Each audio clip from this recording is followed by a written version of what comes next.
Good morning, moms, dads, preppers, homesteaders, outdoorsy types, what have you.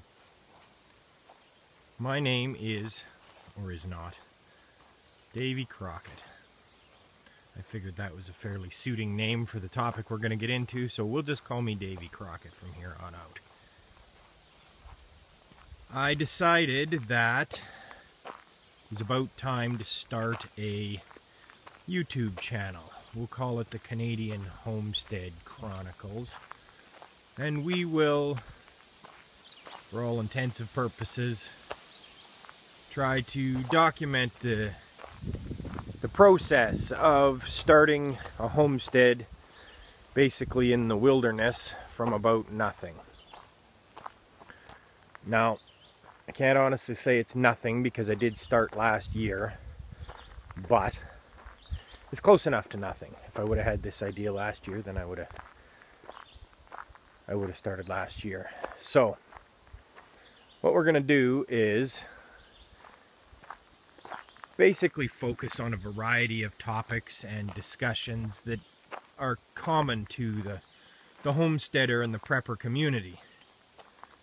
I'll turn around and go the other way. As you can see, it's a very beautiful piece of property. It's just, you know, as far as heaven on earth here in Canada, it doesn't get a whole lot better than this. You'll notice that the trees aren't really old growth. A forest fire went through this part of the country about 40, 50 years ago, something like that. Cleaned it out pretty good, but so, you know, when the old man picked the place up, he got it pretty cheap because these trees were half this size. But now his foresight has really done us a favor. So I guess why don't we start with a tour, okay? What is what I got done last year? All right, last year we pushed off a piece of ground. As you can see, we've got little brush piles and whatnot just about everywhere, but as they dry we cut them up and burn them and whatnot. We've got more old ass vehicles than you can shake the proverbial stick at, but we'll talk about that another day. I think that's a really good discussion to have, and I'll let you know why. A little bit about me. I'm a father, 38. My lovely wife of a couple of years older than me, and my lovely children, 3 children, 2 teenagers and 1 little girl, hence the children's toys and whatnot.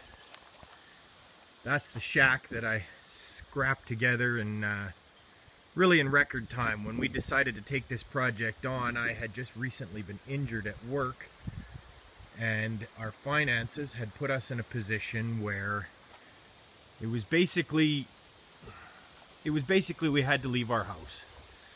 Right? We had a big beautiful house that we built back in 2007, and when the economy crashed the first time, well, not the first time, but first time for me in my adult life, when the economy fell apart the first time, it basically caused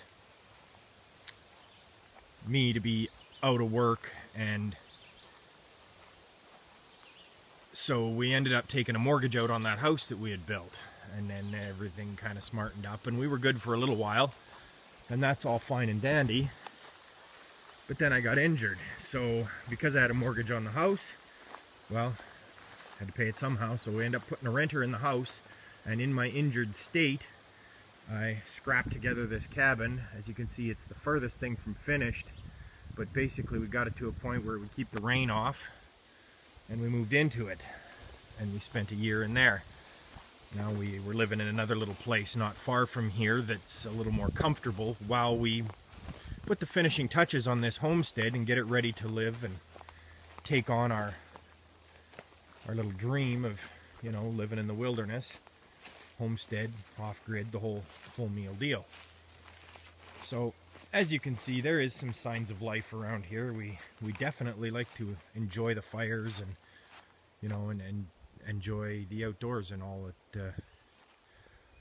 it offers, right? The terrain up here is quite nice, and it's mostly sandy underneath.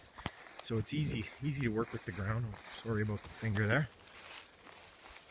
So that's kind of, you know, where we're at. You'll notice that each and every one of these little buildings, from the outhouse over there to the little generator shack to the water tower to the outdoor shower, the cabin itself, everything is in a very not completed, done in a hurry state. You know, anybody who's ever done construction, and I'm embarrassed to say this, I'm in construction myself, you look at that and you say, what the hell was he thinking? But what he was thinking was, his back only lets him stand up for a couple of hours a day, and he didn't really have any help, so he just scabbed this thing together with sheer willpower and put himself together someplace to live. So, like Pastor Joe always likes to say, where there's a will, there's a way. Where there's God's will, there's a way. So, there was a way, and we got her done. We'll talk about Kijiji. I don't know if Kijiji is everywhere. Kijiji is like online buy and sell. Here in Canada, I don't know if it's all over or not. But at the end of the day, you see a lot of things we get basically buy used online from the local trading posts. Barbecue, found it on the street, just needed a regulator.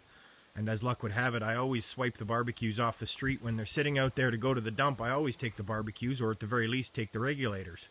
Because either it's the barbecue that's wrecked or it's the regulator that's wrecked, and it's usually never both. So I have a collection of regulators. So I'm driving down the street one day and I see this big beautiful barbecue sitting on the side of the road to go to the dump. I'm thinking, wow, what's the deal with this? So I looked at it, and this knob here, it didn't work. So I fixed the knob. Wouldn't get any fuel down the line, so I changed the regulator, and lo and behold, there's this beautiful barbecue. Goes like stink. Cost me nothing, right? And that is kind of the theme behind what I think a modern homesteader needs to approach. I see a lot of videos online. Pardon the mess. I'm looking around, and I'm kind of, as I'm looking around making this video, I'm kind of seeing the mess for the first time. It's the end of May right now, so, you know, up here in central to northern Alberta, it's still pretty chilly at night, and the days we're not full-blown summer yet, let's just put it that way. Where was I?